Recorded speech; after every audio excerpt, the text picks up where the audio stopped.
Welcome children. Today I am dealing with the topic relation between linear velocity and angular velocity, then centripetal force and centripetal acceleration. So first of all I am dealing with relation between linear velocity and angular velocity. So linear velocity, what is the symbol? So linear velocity symbol is V. Linear velocity symbol is V. And what is angular velocity symbol? So angular velocity symbol is omega. Angular velocity is omega. So whenever a body is moving in a circular path, it may be having which velocity? Angular velocity. Okay. So here consider a body moving in a circular path. Okay. This body is moving in a circular path with radius r. So this body is moving in a circular path with a radius r. So radius r and with uniform velocity v. So with uniform velocity v. So it may be having linear velocity as well as which one?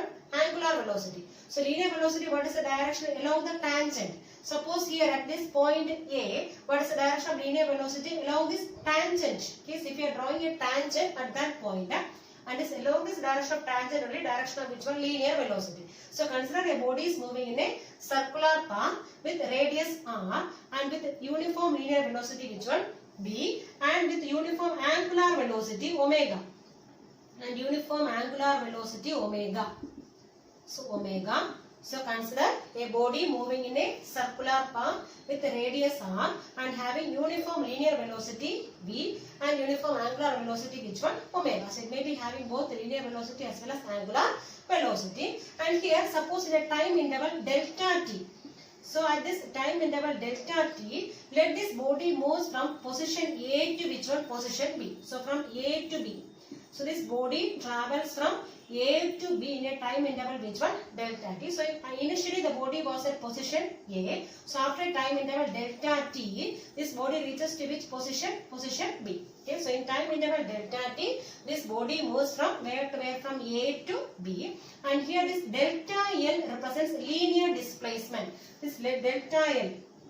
So delta L represents the linear displacement of this body. Linear displacement of this body in time interval which one? Delta t. So in this time interval delta t, this delta L is the linear displacement of this body. Okay. And what is angular displacement? Delta theta. So this delta theta indicates which one? Angular displacement. Angular displacement. So whenever a body is moving in a circular path, so it may be having linear displacement as well as which one? Angular displacement. So here this delta L represents which one?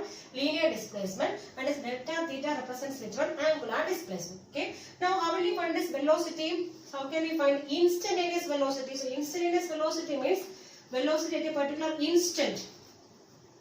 So we have to find which one? Instantaneous velocity. Instantaneous. So instantaneous velocity means velocity at a particular instant. So at particular instant or any point of time. So at particular instant, what is the velocity of this body? Okay. And that one I am taking as V. So V is the symbol for which one? Instantaneous velocity. And the formula is, so instantaneous means when the time interval becomes 0. That means at a particular time. So particular specific time only we are finding which one? Velocity. That means we can write as limit delta t tends to 0. So whenever this time interval becomes 0, it may lead to a particular time. Okay. At that time, this displacement by time. So what is displacement here? Delta L divided by what's the time interval here? Delta t. And this will be giving which one? This linear velocity. So linear velocity or instantaneous linear velocity is given by limit delta t tends to 0. That means whenever time interval goes to 0. That means when it's going to 0 means it may lead to a particular point. Okay. So at that particular time, this delta L by delta t can be called as which one? Linear, instantaneous linear velocity. Suppose if AB is taken as an arc, this AB is taken as an arc, then what is the formula connecting arc angle, then arc length and arc radius? What is the formula? So arc angle equals arc length by arc length divided by radius. So here what is the arc angle here? Delta theta. So delta theta equals arc length. What is the length here? Delta L divided by what is the radius? R. Okay, so from this, how will you find delta L? So this linear displacement delta L equals R into delta theta. Okay, now we can substitute here. So we have the formula for linear velocity. What is the formula? Limit delta t tends to 0, delta L by delta t. Okay, so I am substituting this one here. So we will be getting, so V equals limit delta t tends to 0, delta L. So instead of delta L, what we can write now? R into delta theta. Okay, divided by delta t. Okay, that is equivalent to R. We can take it outside. So we can take this R outside. So V equals R into limit delta t tends to 0, delta theta by delta t. Okay, and what is limit delta t tends to 0, delta theta by delta t? So this is angular displacement by time. What is angular displacement by time? Angular displacement by time means it is angular velocity. So instead of limit delta t tends to 0, delta theta by delta t, that is equivalent to which one? Equivalent to angular velocity omega. Okay, so instead of this term, what we can write now? Omega. So we can write as R into omega. So V equals R into omega. Okay, so what is V here?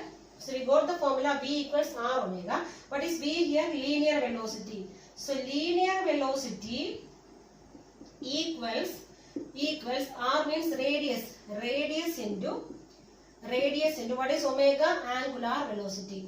Angular velocity.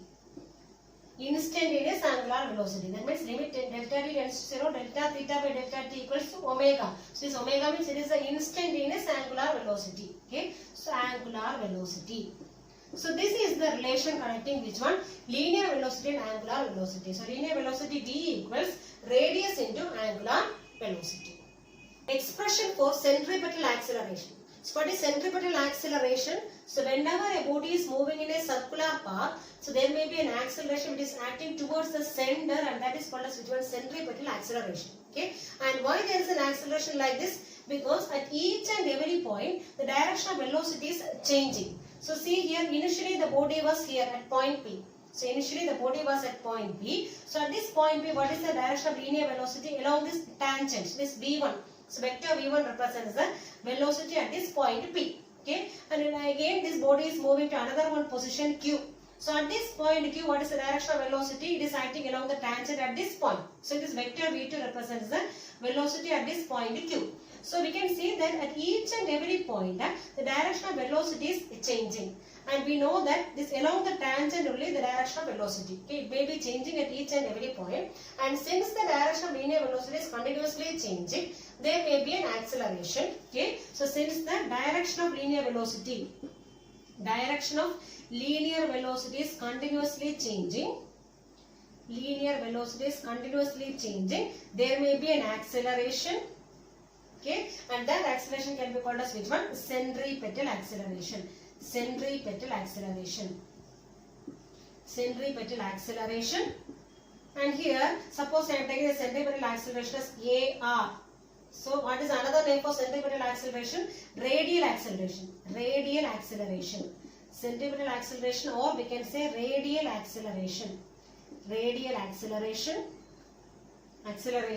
And here this AR means it is centripetal or radial acceleration, that is given by change in velocity by time. That means I am taking delta V. Delta V means change in velocity divided by time. So this is the formula for which one? Centripetal acceleration. Okay, so but we need to get another one formula. Okay, suppose that here we have taken a body moving in circular path. So consider a body is moving in a circular path with the radius R. Okay, this body is moving in a circular path with the radius R and with constant linear velocity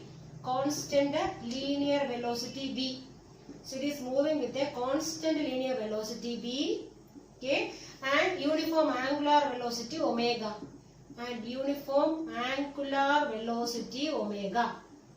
So this body is moving in a circular path with the radius R and with constant linear velocity V and uniform angular velocity omega with center O, and this body is moving in a circular path. Okay, so initially at this point P, what is the direction of velocity? Vector V1, and at this point Q, what is the direction of velocity? Vector V2, that means along the tangent. And here this delta theta represents which one? Angular displacement of this body. So angular displacement of this body. Displacement. Okay, this delta vector represents which one? Linear displacement. This delta vector R. This vector. Delta vector R represents the linear displacement of this body. Linear displacement. Linear displacement of this body. Okay. And this vector R1 represents the position vector at which point? At point P. At point P. And similarly vector R2. Vector R2 represents which one? Position vector. Position vector at which point? At point Q. But we know that this R1, magnitude of R1 and magnitude of R2 both will be same because both are radius only. So we can write here as modulus of vector R1 must be equal to which one? Modulus of vector R2. Both are same only, that is equivalent to R. Because this radius only, this radius remains same. Okay, this modulus of vector R1 and modulus of vector R2 both are same, that is equal to which one? Radius of this circle. So here we are considering a body moving in a circular path with the center O and radius R with uniform linear velocity which one? V, and uniform angular velocity omega. And here this delta theta represents angular displacement, delta R means linear displacement, and vector R1 represents the position vector at point P, and this vector R2 represents the position vector at point Q. Okay, and we know that here this vector V1 I am drawing here. So this is vector V1 and I am marking this as P dash A dash. A dash, and I am taking this vector V2 and I am joining this vector V2 to which one? This vector V1. Okay, this is like this in this direction, so I am joining like this. So this is vector V2. Okay, and I am taking this one as this point as B dash, such that I am joining the tails of both the vectors together. So this is vector V1 and here I am taking another one vector, vector V2. And suppose I am drawing another one vector like this, joining this A dash and B dash, that will give which one? This delta vector V. This delta vector V, that means the difference in velocity. This delta vector V is represented by the third vector here. Okay, and suppose this angle is delta theta. So this is position vector, R1 and R2 are position vectors, and in between these position vectors, what is the angle? Delta theta. Then if you are drawing this corresponding velocity vectors, in between the velocity vectors also what is the angle? Same angle only. So we can take this angle as how much here? Delta theta. So we can say that this triangle, that is triangle OPQ, triangle OPQ and triangle which one? P dash A dash B dash. P dash A dash B dash, both are similar triangles. The angle is same here. Okay, and here I told you this vector R1 and vector R1 and vector R2 magnitudes both are same. So modulus of vector R1 as well as modulus of vector R2 equals same, that is radius R. Similarly here I told you this body is moving with a uniform linear velocity. That means modulus of vector V1 equals modulus of vector V2 equals which one? B. So both are at same. The body is moving with the uniform velocity only. Okay, that means vector V1 as well as vector V2 both are same, that is equivalent to which one? B. So we can take these two triangles as which one? Similar triangles with same angle delta theta. Here also delta theta. Okay. Now I told you what is the formula for centripetal acceleration.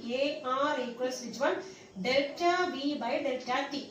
Okay, so we need to get a formula for which one? The centripetal acceleration. Okay, so for that we need to find the value for which one? Delta V. So before that I am taking this triangle. So from triangle OPQ.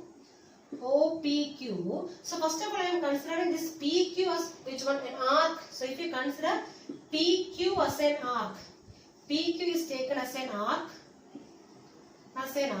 Then what is the formula? Arc angle. Arc angle is how much here? Delta theta. So arc angle equals arc length. What is arc length here? Delta R. Arc length divided by radius. Radius means R1, R2 both are same, is equal to which one? R. So we go delta theta equal to which one? Delta R by R. Similarly I am taking this triangle. So in this one suppose I am taking B dash A dash as arc. So if you are assuming, assume this A dash B dash as an arc. So it is taken as an arc. Then similarly like this, how will you write? Delta theta delta theta equals, then arc length, what is arc length here? Delta V. Arc length divided by radius here, V1, V2, both are same, equivalent to which one? V. So delta V by V. Okay. So from this, how will you find delta V? So we can write delta V equals V into delta theta. So we have delta theta into delta V by V. V need which value? Delta V. So delta V equals cross multiply, we are getting V into delta theta. Okay. Now again I am substituting. So delta V equals V into instead of delta theta I am substituting which one? Delta R by R. Okay. So V into delta R by R. Okay. Now I am substituting in this formula. So we have centripetal acceleration AR equals, what is the formula? Delta V by delta T. What is delta V here? V into delta R by R. Then we have to divide by again T, time. Okay, so I am dividing here also with time. So into delta T. Okay, that is equivalent to this V by R I am taking together. So V divided by R into remaining we have delta R by delta T. That is equivalent to V by R into this displacement by time. That gives which one? Velocity. So instead of delta R by delta T, we can write as velocity V. That means it's equivalent to V into V is how much? V square by R. So we got the formula. Centripetal acceleration, what is the formula here? V square by R. So this formula for centripetal acceleration is which one? V square by R in terms of which one? Linear velocity. Suppose if you want to find the formula for centripetal acceleration in terms of angular velocity, how will you find? So now only we studied a relation connecting linear velocity and angular velocity. What is the formula? So we have linear velocity V equals radius R into angular velocity omega. So here we have the formula AR equals which one? V square by R. So instead of V I am substituting which one? R omega. So V square means R square omega square divided by R. That is equivalent to one radius cancel. Remaining we have which one? R omega square. So this is the formula for centripetal acceleration in terms of which one? Angular velocity. So we got two formulas here.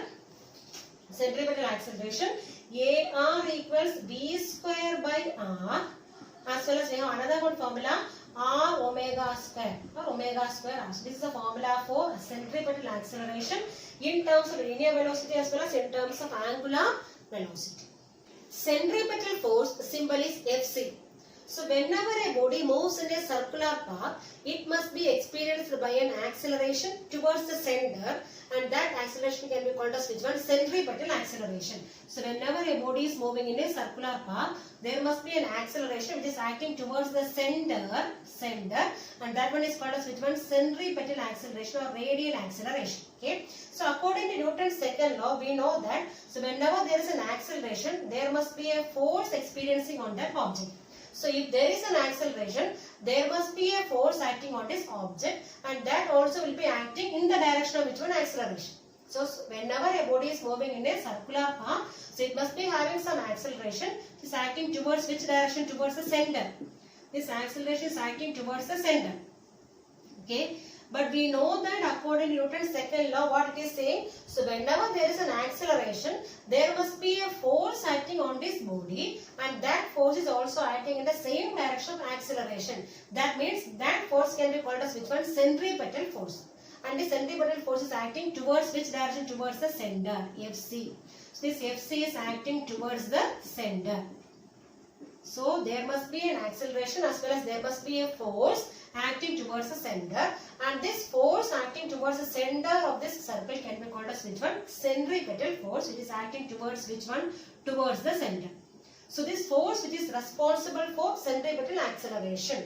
So force responsible for centripetal acceleration can be called as which one? Centripetal force Fc. Okay, and the centripetal force Fc is given by, according to Newton's second law, what we can write? Mass into which acceleration here? Centripetal acceleration. So based on Newton's second law, FC, centripetal force is equivalent to which one? Mass into centripetal acceleration. Centripetal acceleration. Okay, that means FC equals M into AR. AR means radial acceleration, or we can say centripetal acceleration. AC also we can write. So AC means centripetal acceleration. This is the formula for which one? Centripetal force. Now some of the points about centripetal force. So we know that what is centripetal force? The force acting towards the center and responsible for centripetal acceleration can be called as which one? Centripetal force. Okay. So first one, work done by centripetal force on a body is taken as 0. What is the reason? We know the formula for work done. W equals force into displacement. F dot S. That means Fs into cos angle between force and displacement.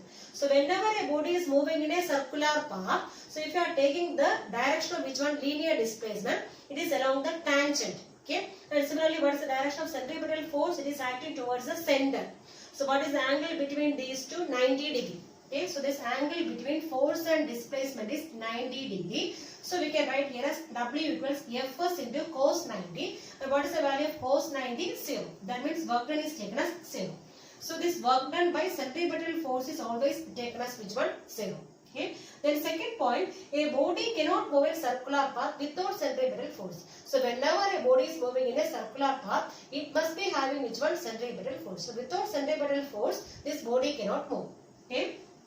Now third one, in case of a stone tied to the end of a string. So suppose at the end of a string we are tying a stone, and suppose we are rotating or we are whirling this stone, what will happen? So there will be a centripetal force there, and the centripetal force is provided by which one? The tension of the string. This string will be having a tension force, and this tension force will be giving which one? Centripetal force for this movement. So whenever a body is moving in a circular path, so it should be having which one? Centripetal force. Okay. So someone will be providing which one? The centripetal force. So in the case of stone tied to a string, this tension force acting on the string is providing which force? Centripetal force. Okay. And it is acting towards which direction?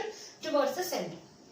Now fourth one, in case of Earth orbiting around the Sun, so in the case of Earth is orbiting around the Sun, which one is providing centripetal force? The gravitational force between the Earth and the Sun is providing which force? Centripetal force. Okay. So wherever there is a circular motion, there should be which force? Centripetal force. Okay. So in order to move a body in circular path, it must need which force? Centripetal force. Okay. So here in the case of Earth orbiting the Sun, so there which one is providing centripetal force? The gravitational force between the Earth and the Sun is providing centripetal force. Okay.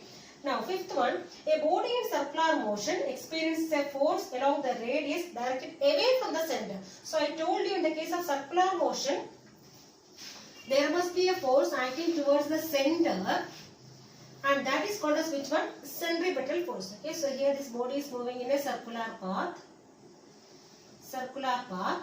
And there must be a force acting towards the center, and that is called as which one? Centripetal force. Okay. And similarly there must be a force acting away from the center, just opposite of which one? The centripetal force, and that is called as which one? Centrifugal force. Centrifugal force. So this centrifugal force is a force acting away from the center, that is opposite of which one? Centripetal force. And the centrifugal force can be considered as a pseudo force or fictitious force. Pseudo force. So it is not an original force, we can say a pseudo force, or we can say fictitious force. Fictitious force. And the centrifugal force will be always acting in opposite direction of which one? Centripetal force. That means it is acting away from the center. Centripetal force is acting towards the center, and centrifugal force is acting away from the center, and it is considered as a pseudo force, or we can say fictitious force. And it depends on the frame of reference on which this body is moving. Okay, these all things we'll be studying anyway later, but anyway this can be considered as a pseudo force, and the pseudo force depends on the frame of reference on which this body is moving. Okay, so these are some of the properties based on which one? Centripetal force.